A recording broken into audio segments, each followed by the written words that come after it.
Hello everyone, this is Nilesh Kumar Gupta and you are watching NG Physics Classes. Well, पिछले term पे हम लोगों ने chapter number 5 शुरू किया था, लॉज ऑफ मोशन। उसमें मैंने आपको डेफिनेशन बताई थी फोर्स की। इसके साथ साथ मैंने आपको इनर्शिया और टाइप्स ऑफ इनर्शिया, ये सारी चीजें मैंने आप लोगों को एक्सप्लेन की थी। मैं उम्मीद करता हूँ आप सभी लोगों को ये सारी चीजें क्लियर है।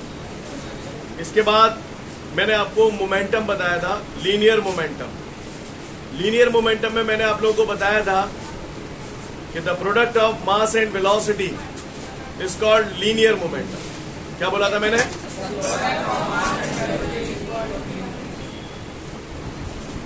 फिर इसके बाद मैंने आपको मोमेंटम का यूनिट भी बताया था और डायमेंशन फॉर्मूला भी बताया था। तो हमारा मोमेंटम का जो यूनिट था दैट वाज किलोग्राम मीटर पर सेकेंड, किलोग्राम मीटर पर सेकेंड। और दूसरा यूनिट हमारा जो था दैट वाज ग्राम सेंटीमीटर पर सेकेंड। सीजीएस सिस्टम में भी मैंने बताया था, राइट। और इसका डायमेंशन फॉर्मूला मैंने बताया था MLT-1। ये सारा कुछ हम लोग पढ़ चुके थे। एग्री करते हैं हम लोग इस बात से? तो मोमेंटम हमने जो भी समझा, उसके बाद मुझे आगे की कहानी आपको समझानी है। गौर से सुनिएगा सब लोग, ठीक है, ध्यान से। मोमेंटम हमने पढ़ तो लिया। The product of mass and velocity is called momentum, right. Momentum है क्या एग्जैक्टली? थोड़ा सा फील करने की कोशिश करते हैं। करें, फील करें, ठीक है, फील कराते हैं। मान के चलिए ये बंदा खड़ा है, सोच समझ के जवाब देना, चूतियों की तरह रिएक्ट मत करना, समझ गए? ये एक बंदा खड़ा है, इसके पीछे दो लोग हैं, यहां पर सेम डिस्टेंस पर खड़े, ठीक है। दो अलग अलग लोगों के हाथ में मैंने रुई के गोले बना के दे दिए, रुई के गोले, क्लियर। पहले के हाथ में वो रुई को गोला है, दूसरे के हाथ में वो रुई को गोला है, तो दोनों के हाथ में 1-1 किलो के गोला है, क्लियर। 1-1 किलो के गोला है। अब वो फेंकेंगे इसकी तरफ, इसको मारेंगे उस गोले से, राइट। पहले वाले ने गोला मारा, दूसरे वाले ने भी गोला मारा। पहले वाले ने गोला मार दिया तो उसको कुछ महसूस होगा, दूसरे वाले ने भी गोला मारा, उसको कुछ महसूस होगा। किसका फोर्स उसे ज्यादा महसूस होगा? क्यों?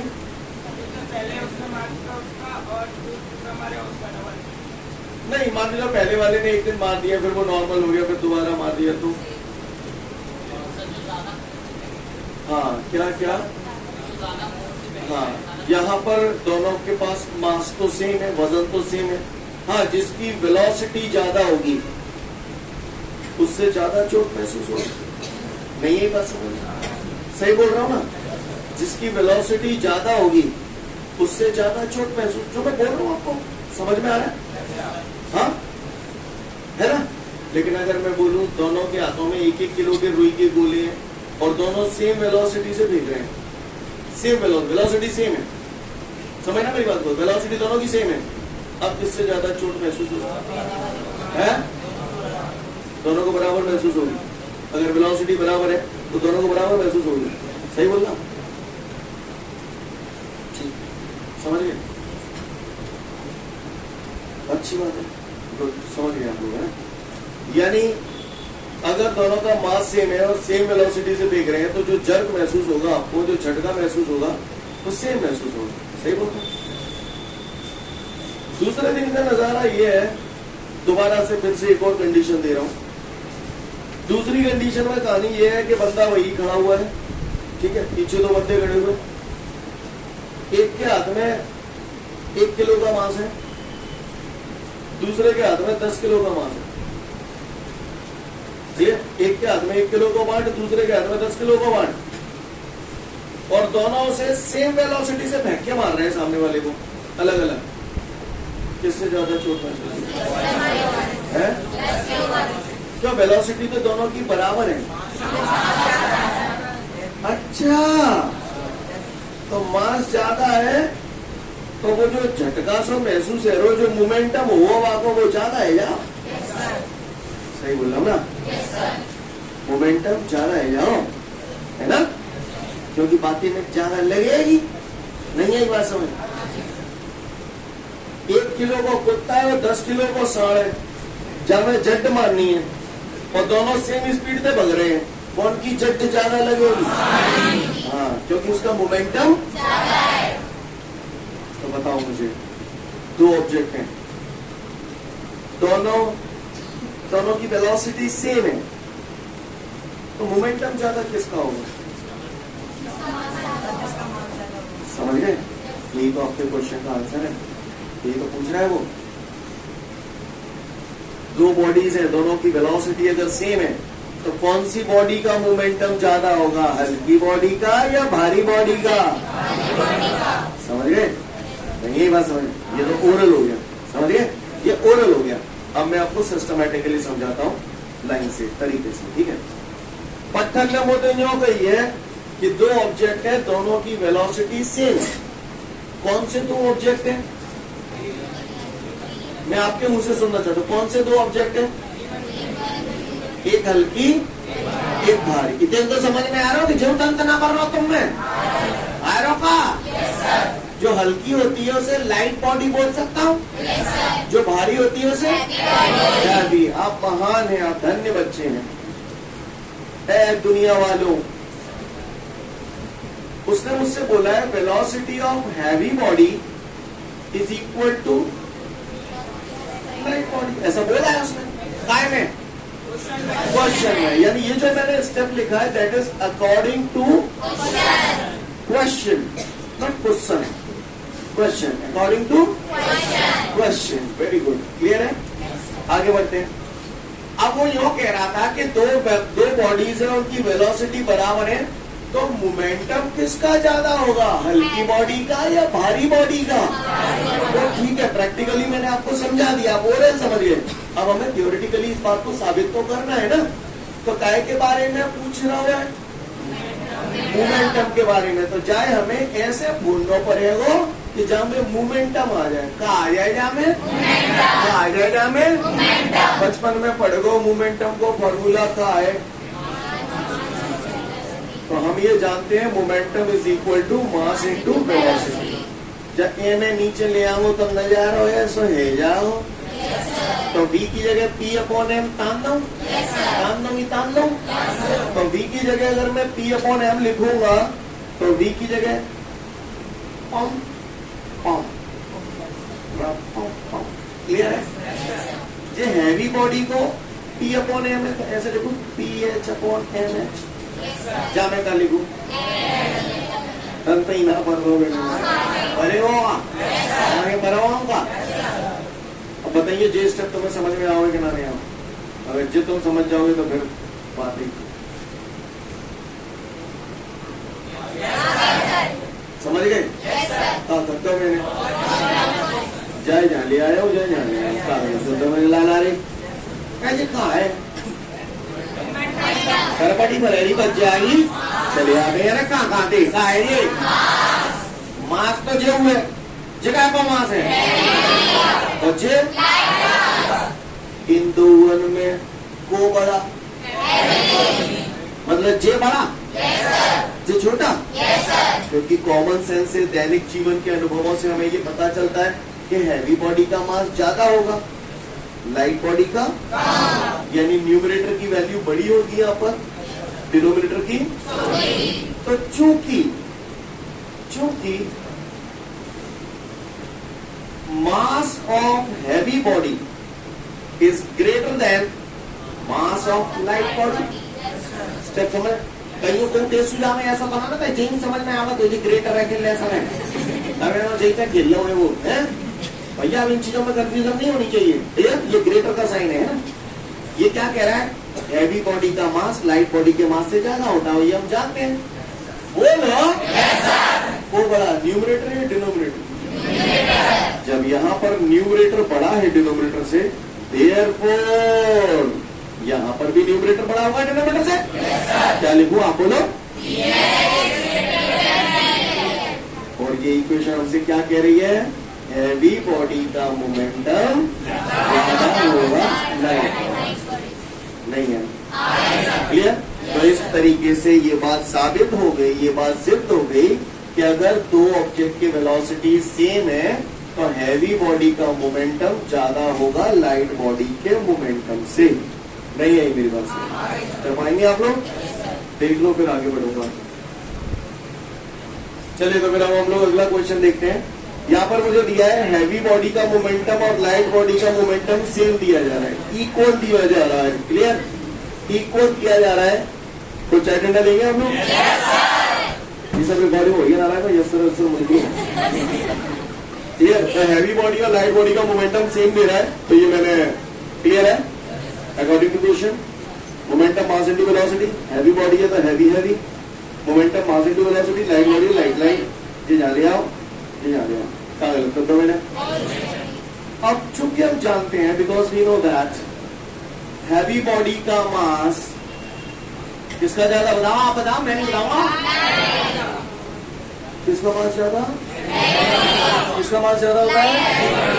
हैवी बॉडी का मास, मास बोले तो वजन, हैवी बॉडी का मास ज्यादा होता है लाइट बॉडी से। कैसे लिखूं? क्या गलत करता है मैंने? जब यहाँ पर न्यूमरेटर बड़ा हो गया डिनोमिनेटर से, देयरफॉर यहाँ पर भी न्यूमरेटर बड़ा होगा डिनोमिनेटर से। क्या लिखूंगा? VL greater than VH। जाते का पता पड़ गई, लाइट बॉडी की वेलोसिटी ज्यादा होगी हैवी बॉडी से। आप भी तो यही कह रहे थे ना? कह रहे थे नहीं कह रहे थे? बोलो स्टूडेंट्स। देख लो फटाफट इसे समझ जाओगे। Take your time. इसके बाद हमारे सामने नेक्स्ट क्वेश्चन आता है।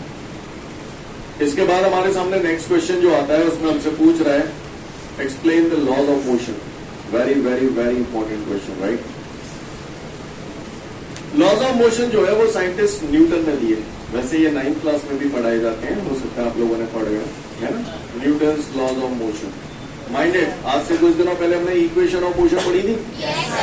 V बराबर U प्लस AT, S बराबर UT प्लस RPT स्क्वायर, वो सारी इक्वेशन ऑफ मोशन भी न्यूटन ने दिए थे और लॉज ऑफ मोशन भी न्यूटन ने दिए थे। फादर ऑफ फिजिक्स भी न्यूटन ही है, सारे काम यही कर भी करते। क्लियर? समझ पा रहे हैं मेरी बात को? तो न्यूटन का जो फर्स्ट लॉ है, न्यूटन का फर्स्ट लॉ ये कहता है, if the body is in rest it will always be in rest, if the body is in motion it will always be in motion until some external force is applied on it. Clear?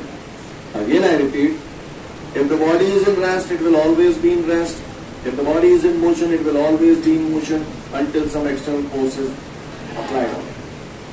Newton ने बोला अगर कोई body rest में है तो वो जिंदगी भर रेस्ट में ही लगी रहेगी, कभी हिलेगी नहीं अपनी जगह से, और अगर मूव कर रही है तो जिंदगी भर मूव ही करती रहेगी जब तक कि उस पर कोई एक्सटर्नल फोर्स नहीं आए।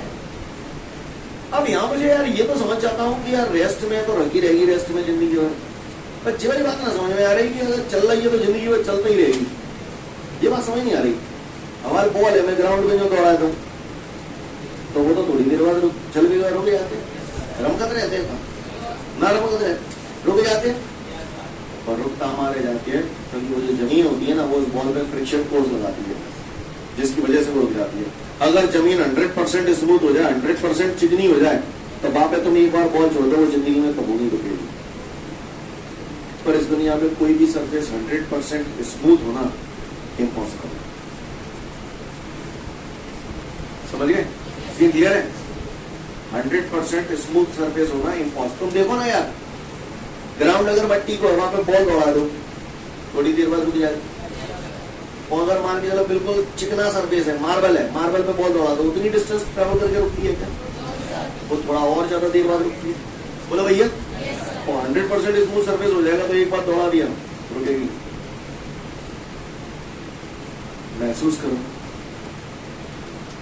मौसम तो चल ही रहा है, मौसम तो चल ही रहा है बारिश का, कचाकच मट्टी है, पीरी मट्टी, और कचाकच बिल्कुल कीच रही है बढ़िया चकाचक। ऐसी कीच तामे जब तुम पैर धसो तो पैर नहीं धसता नहीं है, ध्यान रखना, धसता नहीं है, लेकिन ठहरो ना रहो।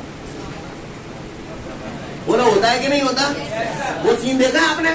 क्या भैरन मट्टी वाली कीचड़ वाली जगह है, कीचड़ इतनी भी नहीं है कि पैर धस जाए तो वो मतलब कहीं नहीं रहोगे आप, लेकिन मतलब भयंकर कचाकच रही है वहां पे। समझ गए ना? और वो ऐसी जगह जैसे वहां पे आप पैर रख रहे हो तो फिर जैसे ही दूसरा कदम उठाते हो तो कोई पैर धड़कन लगा तो बेटा इतना किचकिचा देखा है ना, इतना तो महसूस किया होगा। बाप मैं तुमसे कह दूं तो दांत बाहर आ जाएंगे। सही बोल रहा हूं? दौड़ पाओगे? नहीं दौड़ पाओगे। क्यों? क्योंकि वहां पर आप मूव ही नहीं कर पाओगे। ये सब बात समझ में आ रही है? एक मान के चलो हॉल है, समझना मेरी बात को, वहां में ऐसी मट्टी भरी पड़ी है, मट्टी भरी पड़ी है और वहां में केला के छिलका डरे हैं। समझ गए? मैंने आपने कही दौड़ो, आप दौड़ पाओगे? आप नहीं दौड़ पाओगे। आप नहीं दौड़ पाओगे क्योंकि आप अपनी जगह पे ही मूव करते रहोगे, छिलका पीछे उभरेंगे लेकिन आगे नहीं बढ़ पाओगे। आप मेरी बात समझ पा रहे? हाँ, सीन क्लियर है? तो न्यूटन ने अपने फर्स्ट लॉ में यही कहा कि अगर कोई बॉडी रेस्ट में है तो वो रेस्ट में ही रहना चाहती है, और अगर कोई बॉडी मूव कर रही है तो वो मूव ही करते रहना चाहती है जब तक कि उस पर कोई एक्सटर्नल।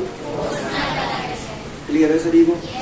आपने यही तो इनर्शिया में पढ़ा था, और इसीलिए हम न्यूटन के फर्स्ट लॉ को लॉ ऑफ इनर्शिया भी बोलते हैं। न्यूटन फर्स्ट लॉ हमसे ये कहता है, if the body is in rest it will always be in rest, if the body is in motion it will always be in motion until some external force is applied on it. Clear? कोई आपसे Newton first law की example पूछे तो आपको कुछ नहीं करना, law of inertia, जो इनर्शिया आपको पढ़ाया था, इनर्शिया पढ़ाया था ना, इनर्शिया के सारे एग्जांपल लिख देना, वो न्यूटन के फर्स्ट लॉ के एग्जांपल। समझ में आ रही है बात? ये तो हुआ हमारा न्यूटन का फर्स्ट लॉ। अब हम आते हैं न्यूटन के थर्ड लॉ की तरफ, फिर सेकंड देखेंगे। राइट? न्यूटन का थर्ड लॉ हमसे ये कहता है कि for every action there is a equal and opposite reaction. हर एक्शन के लिए एक अपोजिट रिएक्शन होता है। जैसे आप स्विमिंग करते हो तो अपने हाथों से पानी को पीछे धकेलते हो और पानी आपको आगे फेंकता है। तो ये क्या है? न्यूटन का थर्ड लॉ। बंदूक से गोली चलाते हो, गोली चलाइए कभी आप? बंदूक से जब आप गोली चलाते हो तो गोली आगे जाती है, बंदूक पीछे, बंदे को झटका लगता है। राइट? तो ये क्या है? Newton third law. रॉकेट ऊपर जाता है, गैसें पीछे निकलती हैं, क्या है? Newton third law. नहीं है मेरे पास? क्लियर है? तो ये सब न्यूटन के थर्ड लॉ की एग्जाम्पल है। न्यूटन थर्ड लॉ किसी ने पूछा तो बता दोगे? न्यूटन थर्ड लॉ ये कहता है for every action there is an equal and opposite reaction. Clear? आप दीवार पे घूसा मारते हो तो आपने दीवार को चोट पहुंचे, बोलो। वो बात और है कि दीवार कह नहीं सकती पर चोट तो पहुंचाई आपने, बोलो। बदले में दीवार भी आपको चोट पहुंचाती है, बोलो। दीवार भी तो आपको चोट पहुंचाती है। For every action there is equal and opposite reaction. समझ गए? तो सोच समझ के जवाब देना, दोनों की तरह रिएक्ट मत करना। एक्शन फोर्स और रिएक्शन फोर्स एक ही चीज पे लगती हैं या दो अलग अलग चीजों पे लगती हैं? सोचो, जो भी समझाया उसे बोल दो। एक्शन फोर्स और रिएक्शन फोर्स एक ही चीज पे लगते हैं या दो अलग अलग चीजों पे लगते हैं? एक ही चीज पे लगते हैं। तो मैं एक बात बताऊं, फिर से एक और बात। तुमने कोकी करपटी में चांटा दो, एक्शन का रिएक्शन का होगा, तुम पलट के दोगे। अब बताओ ये फोर्स को एक ही ऑब्जेक्ट पे लगे हैं या अलग अलग ऑब्जेक्ट पे? तुमने दूसरे पे लगाओ, दूसरे ने तुम पे लगाओ। समझ रहे ना? ये तो खैर थ्योरेटिक एग्जांपल है, पर जब आप दीवार में घूसा देते हो तो किसको चोट देने के लिए घूसा दिया था? लेकिन दीवार रिवर्स में आपके हाथ को भी चोट पहुंचाती है। तो वो चोट किसने महसूस की? तो ये दो अलग अलग ऑब्जेक्ट पे हुआ या एक ही ऑब्जेक्ट पे? एक्शन फोर्स और रिएक्शन फोर्स हमेशा दो अलग अलग ऑब्जेक्ट पे काम करते हैं। फिनोमेना एक साथ हो रहा है। स्विमिंग कर रहा हूं, एक्शन फोर्स किस पे लगा रहा हूं? पानी पे। रिएक्शन फोर्स कौन लगा रहा है? पानी। किस पे? हाँ, यानी रिएक्शन फोर्स तुम पे लग रहा है, जो पानी लगा रहा है, वो एक्शन फोर्स तुम लगा रहे हो पानी पे। तो एक ही ऑब्जेक्ट पे लगा या दो अलग अलग ऑब्जेक्ट पे लगा? समझ गए मेरी बात को? नहीं है मेरी बात? क्लियर? एक्शन फोर्स और रिएक्शन फोर्स हमेशा दो अलग अलग ऑब्जेक्ट पे लगता है। क्लियर? न्यूटन का थर्ड लॉ किसी ने पूछ लिया तो चिपका दोगे? क्या कहोगे? For every action there is a equal and opposite reaction. तो मैं उम्मीद करता हूँ न्यूटन थर्ड लॉ आप लोगों को क्लियर है, बात समझ में आ रही है। अब मैं आता हूं न्यूटन के सेकेंड लॉ। न्यूटन का जो सेकेंड लॉ है ना, उसे फंडामेंटल लॉ कहा जाता है। ओटी में बहुत पूछा जाता है न्यूटन के 3 लॉ में से मेन लॉ कौन सा है, तो बोलना सेकेंड लॉ। मेन लॉ कौन सा है? Second law. इसे फंडामेंटल लॉ कहा जाता है। और ऐसा इसलिए कहा जाता है क्योंकि न्यूटन के सेकेंड लॉ से हम फर्स्ट लॉ भी प्रूव कर सकते हैं और थर्ड लॉ भी प्रूव कर सकते हैं, इसलिए हम इसे मेन लॉ की कैटेगरी में रखते हैं। समझ गए? कोई पूछे न्यूटन के 3 लॉ में से फंडामेंटल लॉ कौन सा है, तो बोलना सेकेंड लॉ है। या न्यूटन के तीनों लॉ में से मेन लॉ कौन सा है, हाँ, तो बोलना सेकेंड लॉ है। कोई पूछे क्यों है, तो बोलना कि इससे हम फर्स्ट और थर्ड दोनों लॉस को प्रूव कर सकते हैं। समझ गया है? अब हमें ये जानना है कि न्यूटन का सेकेंड लॉ है क्या। तो आइए न्यूटन के सेकेंड लॉ के बारे में हम जानते हैं। न्यूटन का सेकेंड लॉ हमसे ये कहता है, पहले आप बताओ एफ क्या होता है? फोर्स। दुनिया जान रही है, रोज पढ़ रहे हो, है ना। ये काय का साइन है?